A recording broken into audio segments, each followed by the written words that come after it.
Let's welcome back. I can't believe it's already been a week. And so I just wanted to thank you for taking the time to come back because I know you left here a little hesitant, but I'm glad that you made the decision to come back. So I just wanted to first talk about a little bit about how your week went, as well as your thoughts and feelings as you left last week. And then what we'll do is we'll also set up our agenda for today, about what we're going to talk about, and then go from there and talk about homework and everything. How does that sound? Sounds good. Good. So tell me a little bit about what you thought about the last session that we had together. The last session was good. I went home, cooked some dinner, ate with my son, we watched a movie, and then went to bed. And the evening was really good. I haven't felt that way in a really long time. Good. Really Good. since Matthew left us. Good. That's good that you felt that way. So tell me a little bit about what happened throughout the week. I missed work one day, and you know how I've been missing work. Yeah. I got a warning, Yeah. and that will be my last time. If I did, I'm gonna get fired. Okay. So tell me how that made you feel when he called you. I was anxious. I actually thought he was gonna relieve me of my job when my boss called, but he was really gracious, and he's like, "We know you're going through stuff, but we're not gonna let that affect your work here because we need you to be at the office. There's stuff to be done." Yeah. And yeah. So that was good. Yeah. So it sounds almost like you were thinking that it was going to be worse than what it actually was. Yes. So that's good.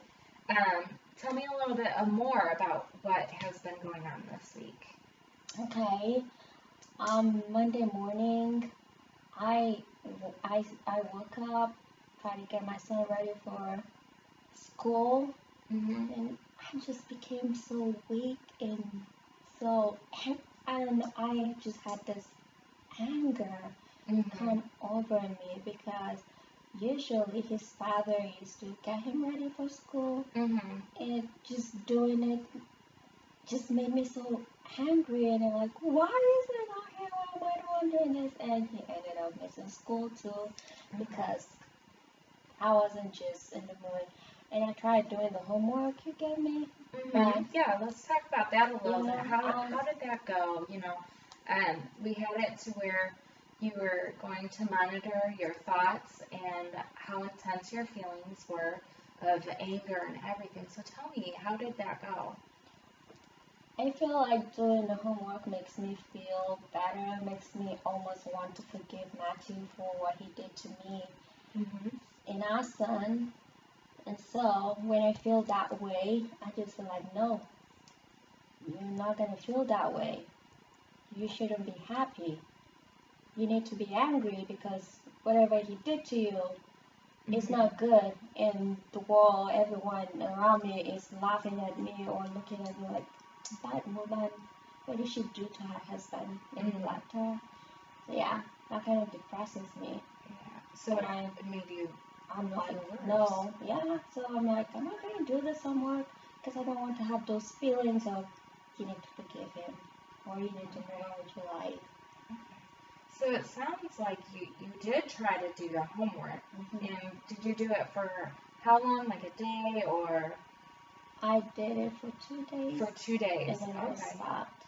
Okay. Now those 2 days, was it the first 2 days after our session last week? Yes. Yeah.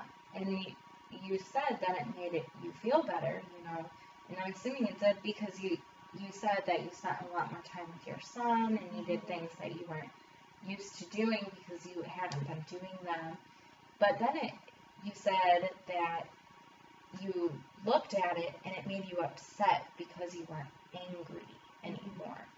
And tell me a little bit more about why it made you angry and that you just gave up.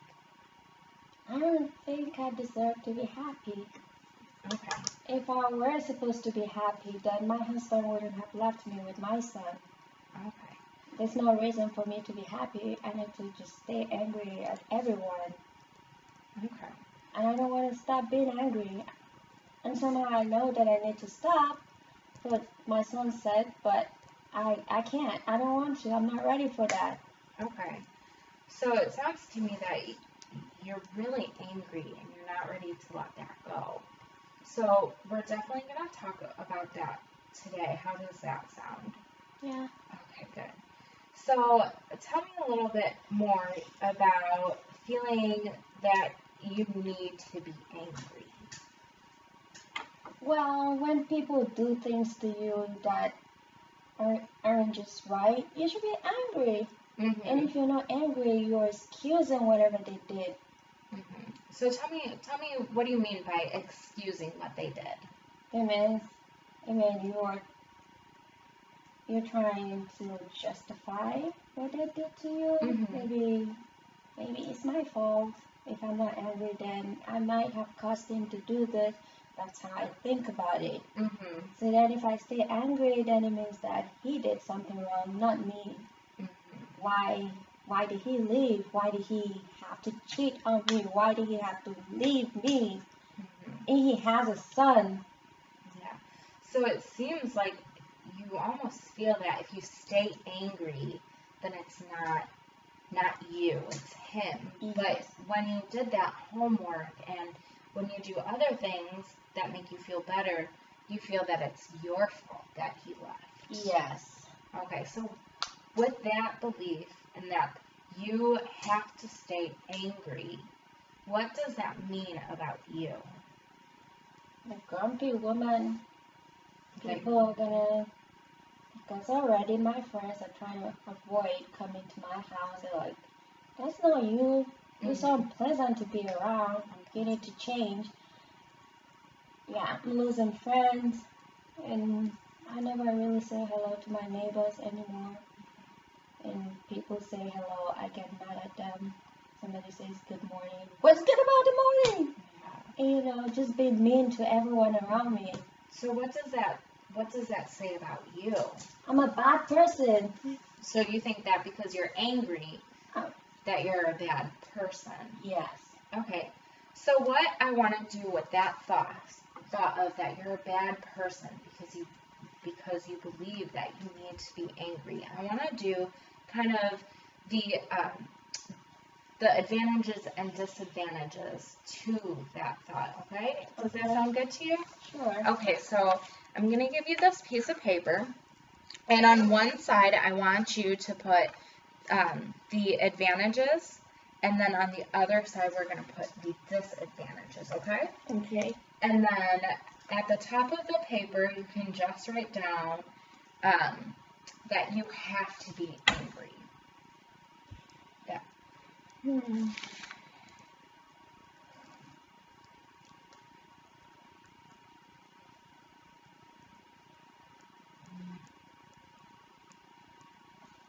Okay. So when you think about that, you have to be angry.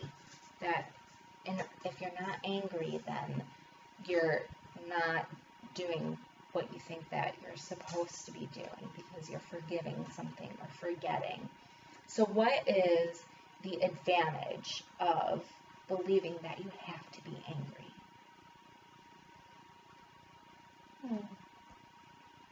The advantage is that it means when Matthew calls to talk to his son, I'm going to cuss him out, and I'm not going to be nice to him. I feel good about it. Okay, so it might make you feel good if you just let your anger out verbally. Okay, so you can put that down in our advantage side. And then what do you see as a disadvantage of being angry? It takes so much of my energy to be angry. It's just not me. Okay. I'm not this way. Okay, so you'll write that down there. So when you say that it takes so much energy, what do you mean by that? Because I'm usually a very pleasant person with people, and having to just not be nice with people, it just makes me really like, okay, it takes a lot to do that, It's like an acting. I want to be free, but I'm Mhm. not free. It takes a lot to keep up being angry and not Okay. being nice to people. Okay. Okay. Yeah. So with that, do you think that if you gave up this belief of you have to be angry, you would be able to feel that relief? I guess so. You guess so. Okay. So let's go back to that belief. What do you think is another advantage of believing that you have to be angry? And it's really nothing. Like talking about it now with you, I don't really see any other advantage. I'm Okay. just trying to revenge. Okay. Because someone has been mean to me, I want to be mean to every other person. Okay. So you kind of want to make other people feel the way that you feel. Yes. And what would you say that feeling is? It feels like everything is against me. Everything comes crashing. I'm not happy. And other people are happy, so I don't want them to be happy. Okay. So it almost sounds like it hurts. Mhm. Yeah. Okay. It's deep. Sometimes I cannot explain how I feel. Sometimes I feel like I'm just gonna die of this pain that is in my chest. Okay. So tell me a little bit about how when you feel angry and you know it's coming on, tell me a little bit about what you do maybe to not lash out of someone. I've tried just not talking. Instead, just go to my room Okay. and So lay down on my bed. okay. So how has that worked for you? I realize when I do that I don't have to do anything stupid or hurt anybody. Okay, so that seems to be very helpful for you and just kind of relaxing yourself and kind of getting back in the state of mind of I don't have to yell, I don't have to be angry. Yes. That's good, good. Mm-hmm. What is something else maybe that you have tried? I love the kitchen and I love cleaning and cooking. So whenever I start to get angry, instead of doing stuff, I go into the kitchen and start rearranging stuff. Okay. Or cook something. Just spend time cooking and cleaning, and that really, until I'm calm, that really helps me too. So it sounds like you're doing two really great things that are helping you kind of take in that anger instead of lashing out and just really calming yourself. Yeah. So that's really good. What I would like to do now is talk to you maybe about another way that you can just add for maybe if you're out and you can't just go off to another room and lay down, or you can't organize your kitchen. Maybe you're at work or something and you get angry. And it's called muscle relaxation. And this is a way that when you start feeling your anger and you just want to throw something, you can really focus on your muscles and your body, and it'll allow you to kind of relax and let some of that tension out. Does that sound like something we can do? Sure. Okay, so what you want to do is you want to focus on every part of your body one at a time, starting from your toes up. So what you're going to want to do is you're going to want to clench your toes and hold it for a few seconds. During that time, you can just breathe in and out, and you're going to release your toes. Okay. And then you're going to do that with your feet. You're going to clench your feet or stretch your feet out, whatever it is. Hold it and release. And you're going to do that with every muscle in your body. So you're going to go to your ankles, to your calves, your thighs, your stomach, and you're just going to do it all the way until you get to your head. Okay? So what that's going to do is it's going to allow you to release some tension out of your body without taking something and throwing it to get that aggression out. So it's going to help you with kind of that anger and just kind of rechanneling it. Does that sound good? Sounds good. All right. Does that sound like something we can try? Yes, definitely. Awesome. So we will put that as kind of your homework assignment for this week, is just practicing that coping mechanism.